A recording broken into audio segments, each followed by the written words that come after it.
I'm not going to tell you about what you can find on Wikipedia. I'm going to tell you behind the scenes of who Clarence Avant is. He's a teacher. He's a master communicator. He's the perfect marriage between street sense and common sense. He's this mysterious figure that everybody respected. Clarence is one of my favorite guys. If you are important to the overall greater good, he's gonna step in like super black man. Combination Reverend Sharpton, Martin Luther King, Malcolm X of the record business. What he did for us, the sons and daughters of the Afro-American community, he was the one that brought us to some understanding of what the music business was all about.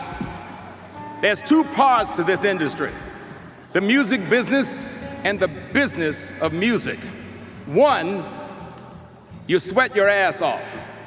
Two, you bank the money. He taught us how to bank the money. Life is about one thing, numbers, nothing else. What did Tina Turner say?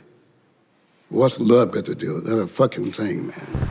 His key negotiating words that he liked to go to right away: go fuck yourself and go to hell.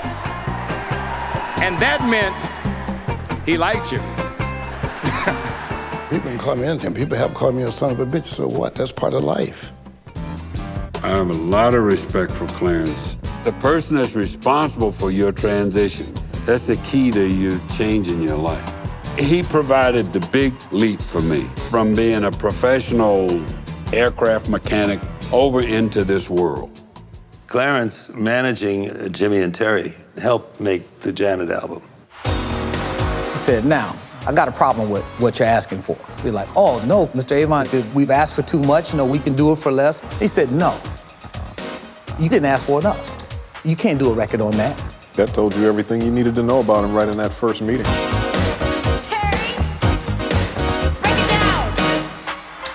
After the Control album, the phone was ringing more. People were always at the house. It didn't matter who it was. I mean, one day I'd walk in, it's Whitney Houston, so everybody was coming. Questions. Can you help me with this deal? It just happened.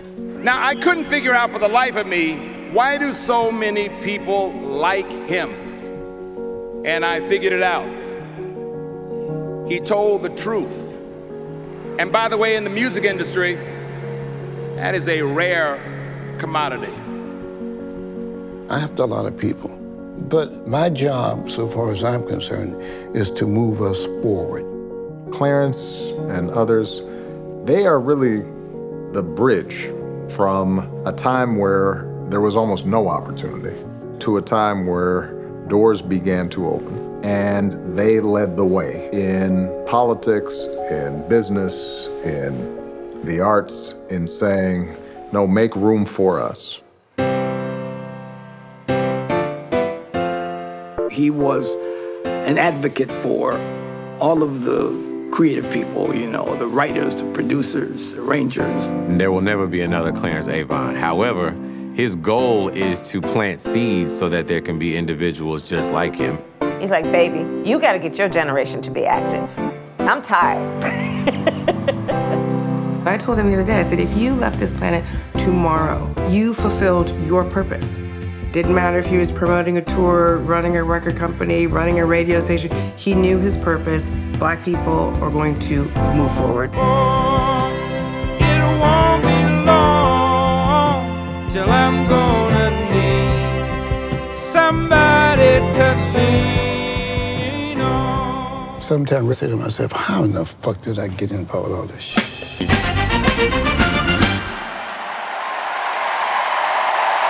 Clarence, it is my great privilege to induct you into the Rock and Roll Hall of Fame.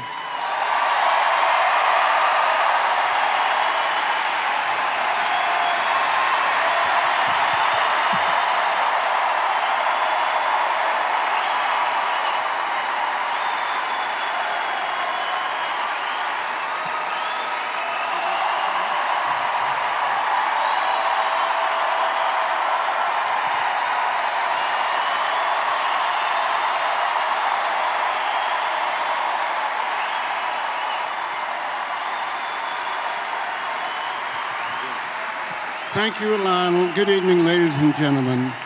I want to thank, well, you know, his name is Big John.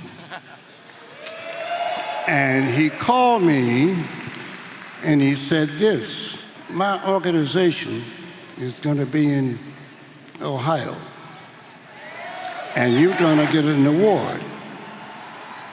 And I said, wait a minute, man. He said, no, keep your mouth shut. So I had no choice, because when you deal with Big John, you know, he's big and I didn't want no trouble.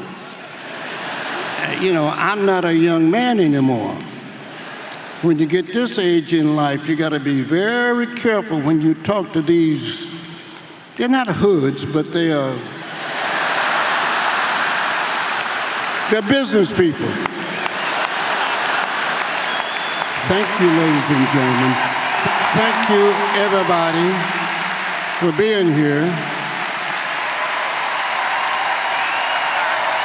I have never seen a crowd like this before in my life.